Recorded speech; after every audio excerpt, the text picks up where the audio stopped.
Hi and welcome to video 13 on this series on Newton's laws and forces, and this is from Unit 4 Topic 2 of the Specialist Maths course.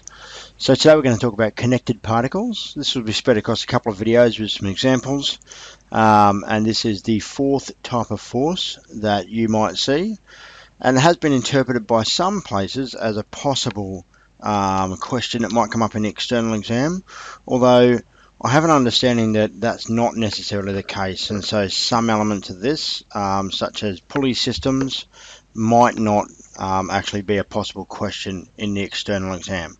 But of course, you might be interested in just watching this video, getting to know what's going on, just in case, because at this stage of the game, the first year of the curriculum when I'm recording this video, we just don't know.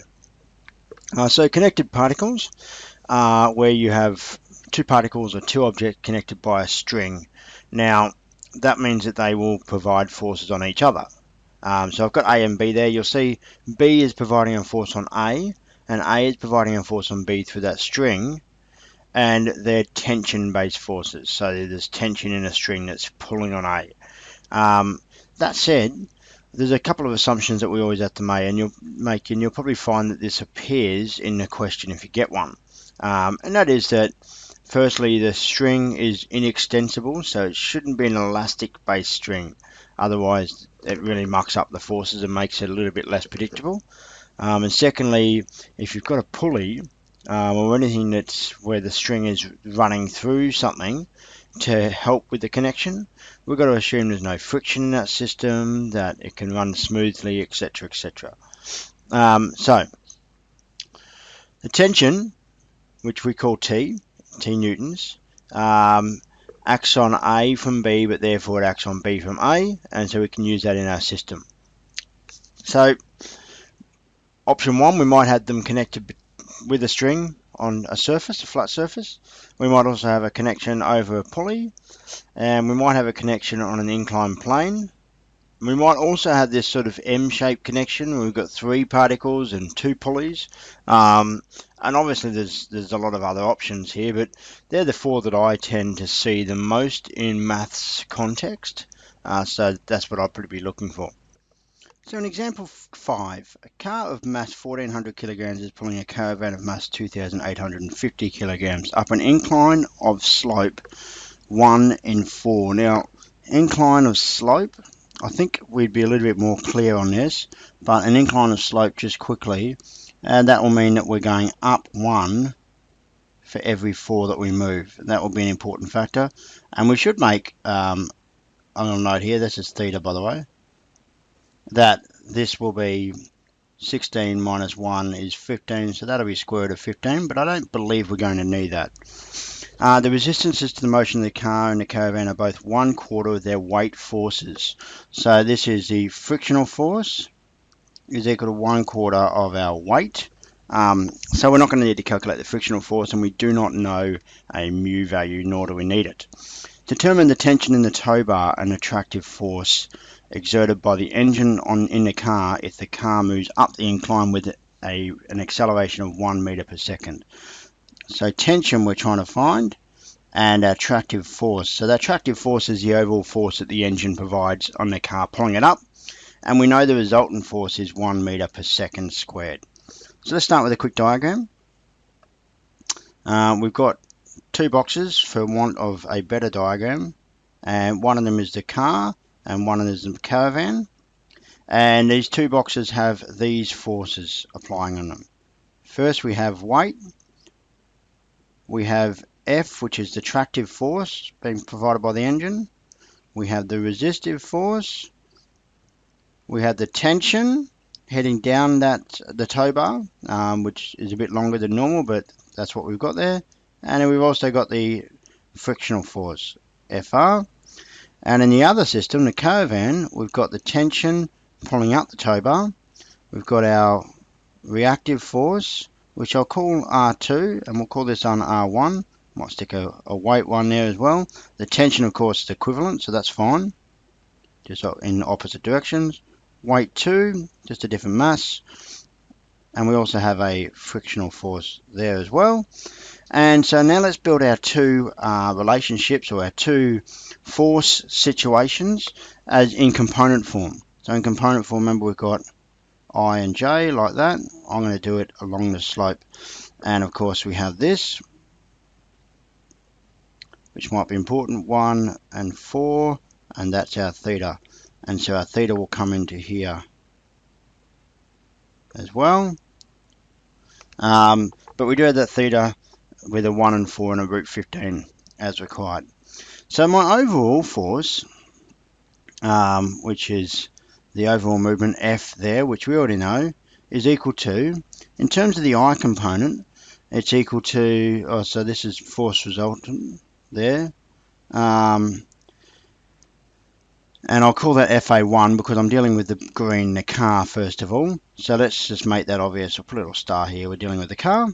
So we've got F minus W1 sine theta minus T minus FR I plus, and this is the J component now, R1 minus W1 cos theta J. And our second one is FA2 is equal to, and I'll put a little orange star here, so we're looking at that one now. It's equal to tension minus W2 sine theta minus FR I plus, and we've got our reactive force, not 1, so 2 minus W2 cos theta J. Now it actually turns out that typically we use the J component as a way of finding our frictional force. So there are other reasons we might need it, but this system is not moving into the slope or out of the slope, it's moving up the slope along the I component. So there's no J component motion, so we can relate our resistive force to W1 cos theta or W2 cos theta, but we don't need those, and the only time we often need those is to find the resistive force and then use that to find the frictional force. But in this case, it's not necessary. So instead, I'm just going to consider the I components. So I'm going to consider the I component, first of all, of the caravan, because it's a little bit simpler.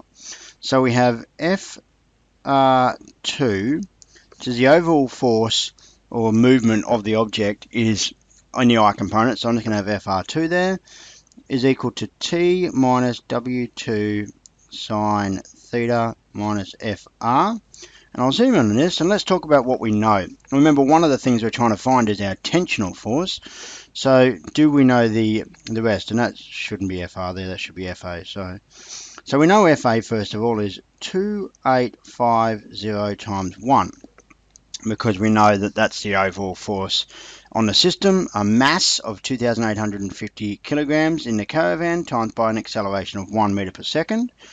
Equals tension minus W2, which is 2850 G times sine theta, which if we go back along to that triangle is opposite over hypotenuse, so it's just 1/4, minus the frictional force, which is 1/4 of the weight, as is stated in the question. That's the force here, that is the resistive force.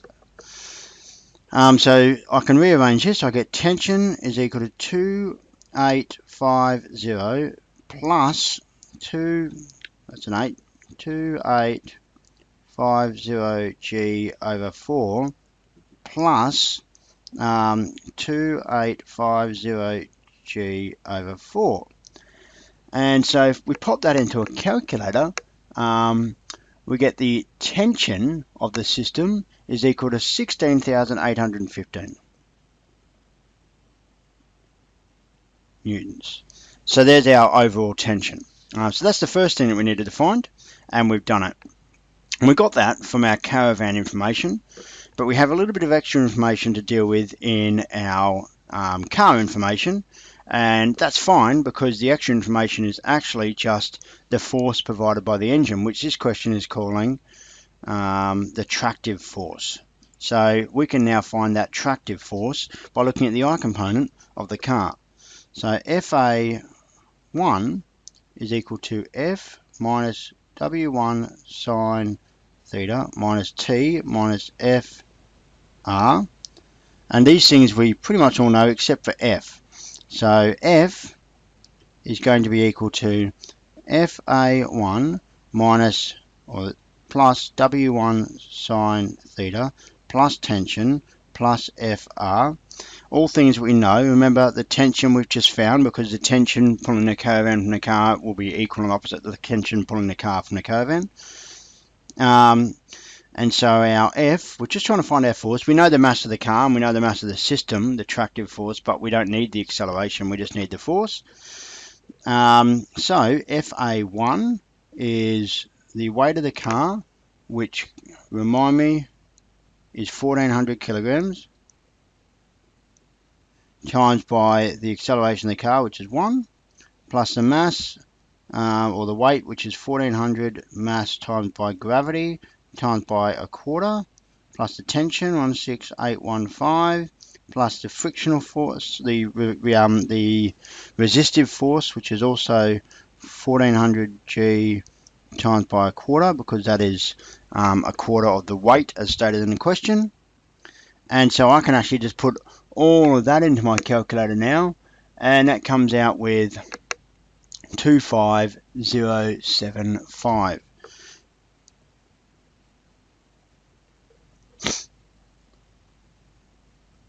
And so that is our overall tractive force. And as you can see, it is larger than our tensional force because we are overcoming that resistive force and moving the system up. So you'd expect that to be a bit larger.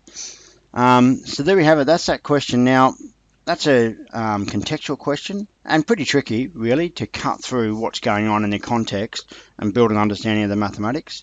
But you can see what's happening there with the system. It's actually two separate systems, but an additional force being applied through tension because they're connected systems. And that's it. All the best.